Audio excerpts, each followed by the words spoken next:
Sve zračne i zemaljske snage spremne su za još jednu protupožarnu sezonu, a to su i pokazali na vježbi u vojarni Divulja.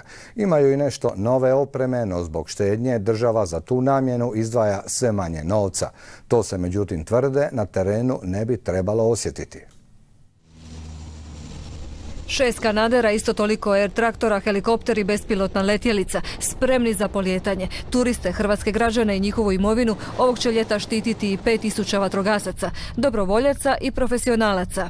Imamo 1100 sezonskih gasitelja na području priobalja, imamo osposobljene pripadnike državnih intervencijskih postrojbi koje će popunjavati se iz unutrašnjosti kao i prošle godine.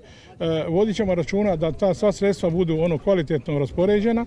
A sredstava je iz godine u godinu sve manje. Otkad je država počela štedjeti, 6 milijuna kuna manje izdvaja se za borbu s požarima. Ono novca što se dobije trebalo bi racionalnije trošiti, a to u praksi znači ne odmah zvati zračne snage, nego najprije postupno uvoditi zemaljske. Ako tek oni nisu uspješni, neka onda ide kanader, neka onda ide traktor.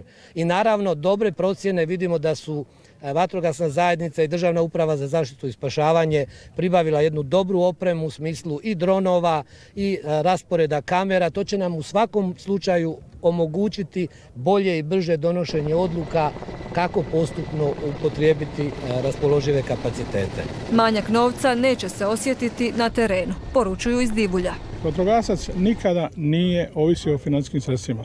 Mi smo prošle godine i prijašnjih godina odradili vrhunski svoj dio posla, tako ćemo i ove godine. U tome će im pomoći i ovo crveno vozilo, višenamjenski sustav za gašenje u nešto ekstremnim uvjetima, na minski sumnjivim površinama, nakon eksplozija i u visokim dozama radiološke ili kemijske kontaminacije.